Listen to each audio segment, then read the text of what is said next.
नमस्कार दोस्तों, कैसे हो? आई होप आप अच्छे होंगे। आज आप बात करते हैं आरबीएससी 10वीं बोर्ड परीक्षा 2025 कक्षा 10वीं। ये हिंदी का पेपर है दोस्तों। ये आपका पेपर 12 मार्च का होने वाला पेपर है। फुल आंसर की सहित नए पैटर्न का पेपर जारी हुआ है। इसमें सभी प्रश्नों के उत्तर आपको हम बताएंगे। ये आपका पेपर 12 मार्च का होने वाला है दोस्तों। पेपर आपके सामने, ये आपका पेपर है दोस्तों। ये हिंदी का पेपर है आपका, 80 नंबर का पेपर होगा और उसका जो समय रहेगा 3 घंटे 15 मिनट का रहेगा। उसके बाद में आप का ये पेपर आपके सामने है। पहला प्रश्न दोस्तों है कि निम्नलिखित बहुविकल्प आपसे प्रश्नों के उत्तर अपनी पुस्तिका में लिखिए। तो दोस्तों आपके सामने तो निम्नलिखित संज्ञा शब्दों में व्यक्तिवाचक संज्ञा का उदाहरण है। तो उसका उत्तर दोस्तों क्या आएगा? उदाहरण पहला दया आएगा, हिमालय। उसके बाद में सेकंड आएगा मानसिक शब्द में परले है। मानसिक शब्द में परले क्या है? दूसरा क्रम क्या उत्तर आएगा? ब आएगा, इक। उसके बाद तीसरा है निम्नलिखित शब्दों में से यण संधि का उदाहरण है। तो यण संधि का उदाहरण कौन सा दोस्तों? द आएगा। उसमें क्या आएगा? द आएगा, द उत्तर आ जाएगा इसके अंदर। उसके फोर्थ आएगा, चौथा नंबर क्वेश्चन है शताब्दी शब्द में समास का प्रकार है। तो फोर्थ में क्या आएगा? ए आएगा। शताब्दी में दिग्गु समास है। उसके बाद दोस्तों वीडियो पर बने रहे। 5 नंबर का क्वेश्चन आपका है नेताजी का चश्मा। नेताजी का चश्मा पाठ में नेताजी की मूर्ति बनाने वाला था। तो क्या था? पांचवा में क्या उत्तर आएगा? ब आएगा। क्या आएगा? ब आएगा, मास्टर मोतीलाल। मास्टर मोतीलाल। उसके बाद में छठा नंबर का क्वेश्चन है झूठा सच नामक उपन्यास के लेखक है। तो छठा में क्या आएगा? ए आएगा। क्या आएगा? ए आएगा, यशपाल। उसके बाद 7 नंबर का जो क्वेश्चन है आपका, मनु भंडारी के साहित्य का दायरा बढ़ाने में सर्वाधिक योगदान रहा। तो इसमें किसका शब्द रहा? सर्वाधिक योगदान किसका रहा? से का। किसका? शीला अग्रवाल का। ठीक है दोस्तों। उसके बाद 8 नंबर का जो क्वेश्चन है उससे है ना, किस प्रकार का वाद्य यंत्र है? तो इसमें क्या है? सुधीर वाद्य। उसके बाद 9 नंबर का जो क्वेश्चन है वात्सल्य के श्रेष्ठ कवि है। तो वात्सल्य के श्रेष्ठ कवि कौन है? सूरदास। कौन है? सूरदास। उसके बाद दोस्तों पेपर में बने रहे। 9 नंबर का क्वेश्चन आपको बता दिया। 10 नंबर का क्वेश्चन आपको मैं बता रहा हूँ। नाथ शंभु धनु बजनिहारा ओही को एक दास तुम्हारा। तो इसमें कौन सा उत्तर आएगा? लक्ष्मण। ये किसके लिए बोला है? ये उपयुक्त काव्य पंक्ति किसकी ओर संकेत करती है? लक्ष्मण की ओर। तो इसमें ब उत्तर आएगा। ब उत्तर नहीं आएगा, इसमें ए उत्तर आएगा। क्या आएगा? ए उत्तर आएगा 10 के में। उसके बाद दोस्तों आपका 11 नंबर जो क्वेश्चन है, 11 नंबर जो क्वेश्चन है कामायनी के रचयिता कौन है? कौन है? तो 11 नंबर का क्वेश्चन है the Jaishankar Prasad. 12 number question है ये दंतुरित मुस्कान कविता का केंद्रीय पात्र है। तो 12 नंबर में कौन है? स। इसका उत्तर आएगा स, बच्चा। 13 नंबर है माता का अंचल पाठ में लेखक के पिता लेखक को किस नाम से पुकारते हैं? किस नाम को पुकारते हैं? भोलानाथ। उसके बाद में 14 नंबर का जो क्वेश्चन है, 14 नंबर क्वेश्चन है साना साना हाथ जोड़ी पाठ में यात्रा से लौटते समय जितेन ने किन के फुटप्रिंट की जानकारी दी? किसकी दी थी? इसमें उत्तर आएगा आपका ब, गुरु नानक। उसके बाद में 15 नंबर का जो क्वेश्चन है हिरोशिमा की घटना पर आधारित पाठ का नाम है। क्या नाम है? मैं क्यों लिखता हूँ, द उत्तर आएगा। उसके बाद दोस्तों आपका ये सही आपका उत्तरमाला आपके दे रखा है, आपकी सारणी बना रखी है। आप ये इसको नोटबुक में भी लिख सकते हो। उसके बाद में आपको दूसरा नंबर जो क्वेश्चन आता है, दूसरा नंबर का जो क्वेश्चन आता है, रिक्त स्थानों की पूर्ति कीजिए, रिक्त स्थानों की पूर्ति कीजिए। ये आपका 2 नंबर क्वेश्चन है, रिक्त स्थानों की पूर्ति कीजिए। तो रिक्त स्थानों की पूर्ति करने में आपको बताता हूँ, जिन सर्वनाम शब्दों का प्रयोग वक्ता या लेखक स्वयं अपने लिए करता है उससे क्या कहते हैं, पुरुषवाचक। क्या कहते हैं, पुरुषवाचक। क्या कहते हैं, पुरुषवाचक कहते हैं। उसके बाद दोस्तों आप दूसरा नंबर देखते हैं, इस गेंद को मत फेंको वाक्य में विशेषण है। तो कौन सा विशेषण है, संकेतवाचक सार्वनामिक, संकेतवाचक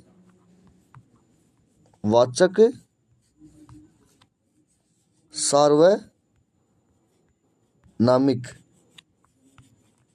ठीक है दोस्तों, आप इसको नोटबुक में लिख सकते हो। उसके बाद तीसरा नंबर का जो क्वेश्चन है, ऐसे शब्द जिनके रूप में लिंग वचन काल आदि के कारण कोई परिवर्तन नहीं होता है उसको क्या कहते हैं, अव्यय। क्या कहते हैं, अव्यय कहते हैं। उसके बाद में 4 नंबर में क्या है, संयोग शब्द में उपसर्ग है। कौन सा उपसर्ग है, सम। ठीक है दोस्तों, ये आप नोटबुक में लिख सकते हो। उसके बाद में 3 नंबर का जो क्वेश्चन है, 3 नंबर का जो क्वेश्चन है, निम्नलिखित अपठित गद्यांश को पढ़कर पूछे गए प्रश्नों के उत्तर अपनी उत्तर पुस्तिका में लिखिए। ये दोस्तों आपका ये 6 नंबर का क्वेश्चन आएगा और उसके बाद आपको ये पढ़कर उत्तर देने हैं। जो आपको क्वेश्चन पूछेंगे उसके उत्तर आपको इस अपठित गद्यांश से पढ़कर उसको उत्तर देने हैं। तो दोस्तों हम आगे बात करते हैं। तो दोस्तों ये आपका पहला प्रश्न है, उपयुक्त गद्यांश में से उचित शीर्षक लिखिए। तो शीर्षक क्या है, क्रोध और भय। क्या है, क्रोध और भय। ये आप नोटबुक में लिखना। दूसरा नंबर क्वेश्चन है, भय को परिभाषित कीजिए। भय एक प्रकार का आवेशपूर्ण अथवा स्तंभकारक मनोविकार होता है जो आगत आपदा की भावना या दुख के कारण साक्षात्कार से पैदा होता है। ठीक है दोस्तों। तीसरा है, दुख के कारण पर प्रभाव डालने के लिए कौन से आकुल करता है। तो दोस्तों दुख के कारण पर प्रभाव डालने के लिए क्रोध व्याकुल करता है, आकुल करता है। 4 नंबर, गद्यांश में से विपत्ति शब्द का पर्यायवाची शब्द ढूंढ कर लिखिए। तो विपत्ति पर्यायवाची शब्द का पर्यायवाची शब्द क्या है, आपदा। क्या है, आपदा। उसके बाद दोस्तों 5 नंबर में क्या है, क्रोध कब प्रकट होता है। दुख का कारण चेतन हो और ये समझा जाए कि जानबूझ उसे दुख पहुंचाया है तभी क्रोध प्रकट होता है। 6 नंबर है, भय के क्या जरूरी नहीं है। भय के लिए क्या जरूरी नहीं है।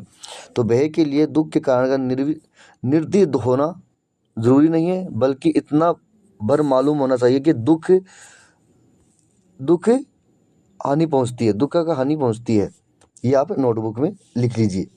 उसके बाद में दोस्तों 4 नंबर का क्वेश्चन आता है। 4 नंबर का जो क्वेश्चन है ये भी आपका 6 नंबर का क्वेश्चन आएगा और उसमें आपको क्या लिखा है, निम्नलिखित अपठित पद्यांश को पढ़कर पूछे गए प्रश्नों के उत्तर अपनी पुस्तिका में लिखिए। तो दोस्तों आप अपने नोटबुक की जो पुस्तिका है वो आप अपने पास रखें और उसमें साथ साथ अपने ये उत्तर लिख लीजिए।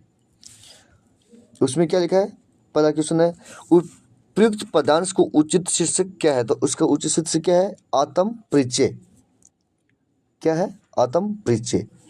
पहले आप उसको पढ़ते हैं, पदांश को पढ़ते हैं। मैं जग जीवन का भार लिए फिरता हूँ, फिर भी जीवन में प्यार लिए फिरता हूँ। कर दिया किसी से करते जिनको जो कर, मैं सांसों के 2 तार लिए फिरता हूँ।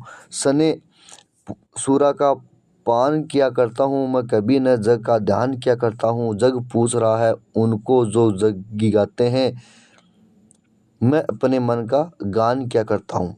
तो ये आपका पद्यांश है। तो इसके बाद में क्या है, उपयोग पद्यांश का उचित शीर्षक क्या है, आत्म परिचय। ठीक है दोस्तों। उसके बाद 2 नंबर का जो क्वेश्चन आपका 2 नंबर का जो क्वेश्चन है वो आपको मैं बता रहा हूँ। उपयुक्त पदांश में से रेखांकित पंक्तियों का आज से स्पष्ट कीजिए।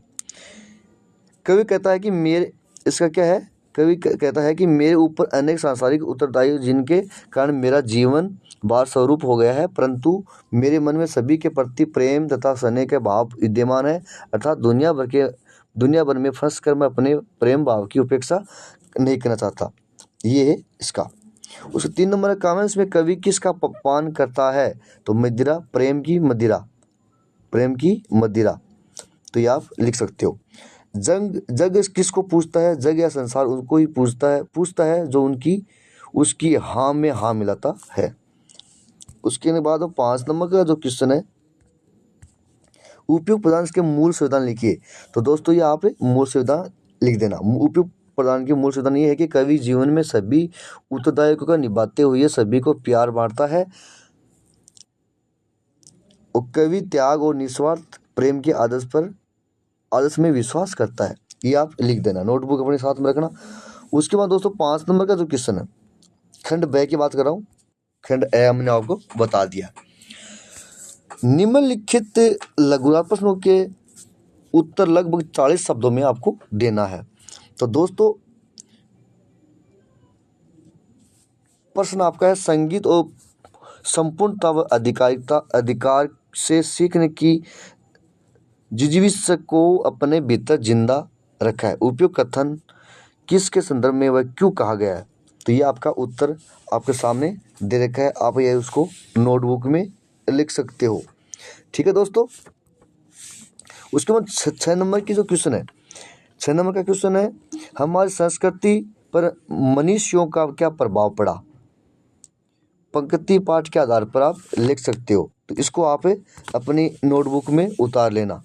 ठीक है दोस्तों। अपनी बुद्धि से प्रकृति के रहस्यों को अपने जानने की यहाँ से लेकर ये आविष्कार किया जाता है, यहाँ तक आप नोटबुक में लिख लेना। और एग्जाम के टाइम में दोस्तों पिछले साल इस पेपर से 100% पूछे थे, तो इस बार भी चांस है इन प्रश्नों का पूछने के लिए, तो आप इस नोटबुक में लिख लेना दोस्तों। 7 नंबर का जो क्वेश्चन है, संगीतकार का गायन में योगदान लिखिए। तो संगीतकार का निम्नलिखित रूपों में अपने गायकों की मदद करते हैं, तो ये आप उसको लिख लेना। ठीक है दोस्तों, ये आप नोटबुक में लिख लेना। उसके बाद 8 नंबर का जो क्वेश्चन है, आत्मकथा का मूल भाव लिखिए। तो आत्मकथा का मूल भाव जीवन संघर्ष से भरा रहता है, इसे कठिनाइयों का सामना करना पड़ता है। कि कवि बताया कि उसके सुख के क्षण उसे सदा दूर है, उसकी प्रिया भी उसके शीघ्र ही बिछुड़ गई, अब तो केवल उसकी स्मृतियों से शेष है, और अब तो कवि की व्यथा कथा की मंद पड़ गई। कवि के जीवन में कथा एक सामान्य मनुष्य के जीवन में कथा इसके कुछ ही रोचक प्रशंसनीय नहीं है। तो ये दोस्तों आप नोटबुक में लिख लेना। उसके बाद में 9 नंबर का जो क्वेश्चन आता है, 9 नंबर क्वेश्चन आता है कि मैडम ये मैदानी नहीं है, पहाड़ी इलाका है, यहाँ कोई भी आपको चिकना वरीला नहीं मिलता है। उपयुक्त वाक्य किसने कहा, तो ये आप लिख सकते हो अपने नोटबुक में लिख लेना। ठीक है दोस्तों। 10 नंबर का जो क्वेश्चन आता है, माता का अंतर पाठ के आधार पर ग्रामीण जीवन में बच्चों के जीवन में खेलों का महत्व लिखिए। तो आप इसका महत्व लिख सकते हो यहाँ तक। ठीक है दोस्तों। उसके बाद में आंख मूंदना का मुहावरे का अर्थ लिखकर वाक्य में 11 नंबर का क्वेश्चन है, आंखें मूंदना मुहावरे का अर्थ लिखकर वाक्य में प्रयोग कीजिए। तो दोस्तों इसका क्या है, आंखें मूंदना अर्थ है अनदेखा करना। इसका वाक्य में कैसे, विशाल की माँ उसकी गलत आदतों के प्रति आंख मूंद कर रहती है, उसको अनदेखा करती है। खंड से दोस्तों, अब खंड से आ गया है, खंड से है आपके ये 4 नंबर का क्वेश्चन आएगा दोस्तों। ठीक है। तो इसमें 12 नंबर में क्या पूछा है, निम्नलिखित पठित गद्यांश में पढ़कर पूछे गए प्रश्नों के उत्तर लिखिए। 1 से 4 आई। तो उपयुक्त गद्यांश में से कहाँ का दृश्य प्रस्तुत किया गया है, तो उसमें आपको ये बताना है। उपयुक्त गद्यांश में रेलगाड़ी के 2nd क्लास के डिब्बे का दृश्य किया गया, ये आपको नोटबुक में नोट कर लेना दोस्तों। उसके बाद में दूसरा है, लेखक के डिब्बे को लेकर क्या अनुमान लगाया जाता है, तो लेखक का अनुमान लगाया जाता है कि डिब्बा खाली होगा, अर्थात उसमें यात्री नहीं होंगे। तीसरा, डिब्बे में बैठे सज्जन की आंखों में असंतोष क्यों दिखाई दिया? तो ये आप नोटबुक में लिख सकते हो। ठीक है दोस्तों। 4 नंबर है, डिब्बे की बर्थ पर कौन बैठा हुआ था? डिब्बे की बर्थ पर एक व्यक्ति बैठे हैं जिन्हें लेखक के लखनऊ के नवाबी नस्ल के एक सफेद पोश सज्जन कहा है। तो इसको आप है ना अथवा में भी कर सकते हो, अथवा में भी दिया हुआ है। तो ये आप दोस्तों, उसके बाद में अथवा के बाद में आप ये भी लिख सकते हो, ये बाल गोविंद भारत में संगीत साधना का चरम उत्कर्ष कब देखा गया? तो आप इसको नोटबुक में लिख लें दोस्तों। ठीक है दोस्तों, ये आप पहला, सेकंड, थर्ड, फोर्थ ये है, तो आप ये इसको नोटबुक में लिख लेना। और एग्जाम के समय क्या होता है दोस्तों, उसको याद करने में बहुत सहूलियत रहती है, क्योंकि आपको मैं इंपॉर्टेंट जो क्वेश्चन है वो आपको मैं बताऊंगा। ये 13 नंबर जो क्वेश्चन आपके सामने है, निम्नलिखित पठित पदांशों को पढ़ कर पूछे गए प्रश्नों के उत्तर लिखिए। तो ये आपका पद्यांश है, तो ये आप पढ़कर उसको उत्तर आपके सामने एक एक का उत्तर आप दे देना। पहला का उत्तर है, कवंश में कवि में महाभट्ट किसे कहा था? महाभट्ट किसको कहा है?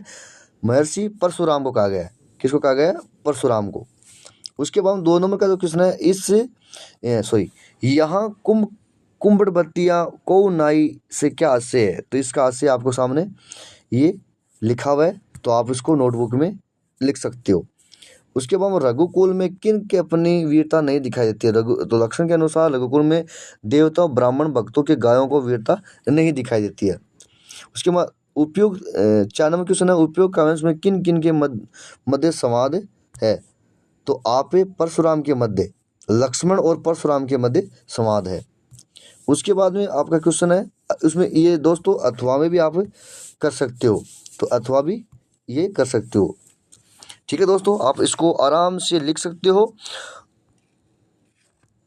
और ये एग्जाम के समय पूछता था। अब 14 नंबर का तो क्वेश्चन है कि नहीं नहीं साहब वो लंगड़ा क्या जाएगा फौज में? पागल है पागल। पान वाले के द्वारा कहीं पंक्ति में कैप्टन के प्रति पान वाले की क्या सोच रही होगी? कल्पना के आधार पर लिखित उत्तर संहिता 60 से 80 शब्द है। तो दोस्तों ये आपके सामने उसका उत्तर लिखा हुआ है, उसको आराम से लिख देना।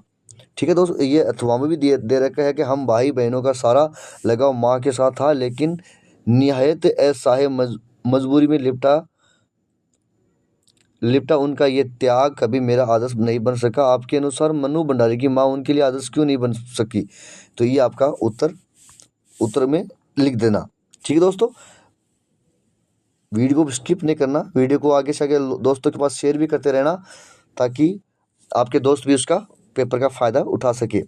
उसके बाद 15 नंबर का पेपर, जो 15 नंबर का क्वेश्चन आता है, संगत का कविता माध्यम से कवि के समाज निर्माण में किन लोगों के योगदान दर्शाया है? तो इसकी 60 से 80 शब्दों में आपको लिखना है, और ये आपके सामने आपका उसका उत्तर है, वो आप नोट कर लीजिए।